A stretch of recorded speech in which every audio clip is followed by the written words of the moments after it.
अस्सलाम वालेकुम my YouTube family, क्या हाल चाल है। आई होप आप लोग ठीक ठाक होंगे। अल्लाह ताला सबको अपने हिफ्ज़ अमान में रखे और सबके खानों में बरकतें अता करे। इसी दुआ के साथ आज की रेसिपी स्टार्ट करते हैं। आज हमने बहुत ही यमी टेस्टी हरा मसाला पुलाव बना के रेडी किया है, जो कि बहुत ही यमी टेस्टी बन के रेडी होता है। आपने चिकन हरा मसाला पुलाव, बीफ हरा मसाला पुलाव तो बहुत खाए होंगे, लेकिन एक बार आप वाइट चना हरा मसाला पुलाव बना के ट्राई करें, आपको बहुत मज़ा आएगा। बनाने में बहुत ही आसान और खाने में बहुत ही टेस्टी होता है। एक बार आपने स्टेप बाय स्टेप रेसिपी को फॉलो करना है तो आप लोगों का हरा मसाला पुलाव बहुत ही टेस्टी यमी बन के रेडी होगा। तो चलें फिर रेसिपी को स्टार्ट करते हैं और देखते हैं कि हमने किस तरीके से हरा मसाला पुलाव को रेडी किया है। बिस्मिल्लाहिर्रहमानिर्रहीम। हरा मसाला चना पुलाव बनाने के लिए सबसे पहले कढ़ाई में हम कुकिंग ऑयल लेंगे। 1 कप कुकिंग ऑयल, 2 टेबलस्पून लहसुन का पेस्ट, ये मैंने फ्रीज़ किया हुआ है। आप लोग फ्रेश वाला भी यूज़ कर सकते हैं, आपकी मर्ज़ी है। लहसुन को 2 मिनट फ्राई करने के बाद हम इसमें कुछ खड़े मसाले ऐड करेंगे। ये खड़े मसाले हैं मेरे पास। 1 टेबलस्पून साबुत ज़ीरा, हाफ़ टी स्पून काली मिर्च साबुत, 4 अदद लौंग और 2 बादियान के फूल और तकरीबन 1 टेबलस्पून जितनी दालचीनी की स्टिक्स हैं। ये छोटी छोटी सी हैं। आप लोगों के पास अगर बड़ी स्टिक्स हों तो आप लोग 2-3 ले सकते हैं। 1 अदद बड़ी इलायची काली वाली, 1 टेबलस्पून दरदरा पिसा साबुत धनिया जो होता है वो वाला। सारी चीज़ों को हम ऐड कर देंगे और 1 मिनट तक फ्राई कर लेंगे ताकि खड़े मसाले जो हैं वो अच्छे तरीके से कड़कड़ा जाएं। 1 अदद बड़े साइज़ का प्याज मैंने कटिंग करके रखा हुआ था, वो मैंने इसके अंदर ऐड कर दिया है। प्याज को फ्राई होते हुए तकरीबन 2-3 मिनट हो चुके हैं। प्याज को हमने जो है कलर नहीं देना, सिर्फ इस टाइप का हमने इसे फ्राई करना है, यानी कि सॉफ्ट हो जाना चाहिए। अब हम इसमें हरा मसाला ऐड करेंगे और हरा मसाला के जो इंग्रेडिएंट थे उनकी वीडियो स्किप हो गई है और मैं आपको बता देती हूँ मैंने इसमें क्या क्या लिया है। मैंने 1 कप जितना पुदीना लिया, मिंट, और 2 कप मैंने धनिया की पत्ती ली और 10 अदद मैंने सब्ज़ मिर्चें ली और 1 टमाटर लिया बड़े साइज़ का। और इन सब को मैंने ब्लेंडर जग में डाल के थोड़ा सा पानी डाल के इसका पेस्ट रेडी कर लिया। अब इस पेस्ट का पानी ड्राई होने तक हम इसे कुक करेंगे। मसाले की अच्छे तरीके से बनाई हो चुकी है। अब हम इसमें पाउडर स्पाइसेस ऐड करेंगे। पाउडर स्पाइसेस जो हैं बहुत ही कम जाएंगे।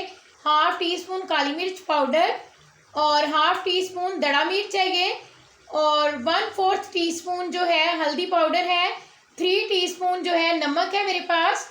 आप लोग हस्बे ज़रूरत मसाले ऐड कर लीजिएगा जितने आपको पसंद हो। और लाल मिर्च पाउडर मैंने इसलिए ऐड नहीं किया क्योंकि हम इसमें ऑलरेडी 10 ग्रीन चिलीज़ ऐड कर चुके हैं। अगर हम मज़ीद मिर्चें ऐड करेंगे तो फिर हमारा पुलाव जो है वो ज़्यादा स्पाइसी हो जाएगा। तो अगर आप लोगों को ज़्यादा स्पाइसी पसंद हो तो फिर आप लोग इसमें मज़ीद लाल मिर्च पाउडर भी यूज़ कर सकते हैं, काली मिर्च को भी बढ़ा सकते हैं, जैसे आपका दिल चाहे। 2 टेबलस्पून मैंने आलू इमली ली और इसको मैंने पानी में भिगो के रख दिया और अब ये गुठली समेत मैं आलू इमली जो है इसमें ऐड कर रही हूँ और इसका पानी भी हम ड्राई कर लेंगे। 2 पत्ते तेज़पात के ऐड कर रही हूँ। 1 पाव मैंने चने लिए और इनको मैंने बॉईल कर लिया है और ये देखें माशाल्लाह से बहुत ज़बरदस्त हमारे चने बॉईल हो चुके हैं और ये बॉईल किए हुए चने मैं इसमें ऐड कर दूंगी। अब चने की मसाले के साथ 5 मिनट तक मैंने बुनाई कर ली अच्छे तरीके से। और ये मैंने 1 मग राइस का लिया था और मैंने 1.5 मग पानी का ऐड किया है। आप जिस भी बर्तन से अपने राइस को मतलब कि सेट करें उसी बर्तन के हिसाब से आपने पानी ऐड कर लेना है। और पानी हमेशा राइस में कम ही ऐड किया जाता है, फिर ही राइस जो है वो खिला खिला बनता है। पानी में बॉईल होना स्टार्ट हो चुका है और अब मैं अपने राइस ऐड कर दूंगी। और राइस को तकरीबन आधा घंटा पहले मैंने भिगो के रख दिया था। मैंने बासमती राइस लिए हैं, आप लोग जो भी राइस आपको पसंद हो आप लोग ले सकते हैं। और मैंने राइस को जो है अच्छे तरीके से साफ़ करने के बाद वॉश किया और वॉश करने के बाद मैंने पानी में भिगो के रख दिया। और अब मैंने पानी जो है वो रिमूव कर दिया है और सारे राइस मैंने इसमें ऐड कर दिए हैं। हल्के हाथ से हम राइस को मिक्स कर देंगे और इस स्टेज पे आप लोग नमक वगैरह अगर चेक करना चाहें तो कर सकते हैं। और मैं इसे कवर कर दूंगी और कवर करके पानी को ड्राई करेंगे। बीच में 1-2 बार आपने राइस में स्पून चलाना है ताकि राइस जो है वो चिपकने ना पाए कढ़ाई के साथ। स्पून आप बहुत ही प्यार और एहतियात से राइस के अंदर चलाएं, वरना फिर राइस जो है वो टूट जाते हैं और वो देखने में अच्छे नहीं लगते। हरा मसाला पुलाव का पानी जो है वो अच्छे तरीके से ड्राई हो चुका है। अब हम इसमें कुछ हरा मसाला ऐड करेंगे और ये थोड़ी सी मैंने ली सब्ज़ मिर्चें, ये मैंने इस तरह से स्प्रिंकल कर दी, और कुछ मैंने टमाटर लिए वो भी मैं इसी तरह इस पर स्प्रिंकल कर दूंगी। याद रहे मैंने ब्लेंडर में ब्लेंड करके भी टमाटर ऐड किए थे। ये वाले टमाटर जो है ऑप्शनल है, अगर आपका दिल करे तो आप लोग ऐड कर सकते हैं, अगर आपका दिल ना करे तो आप मत ऐड कीजिएगा।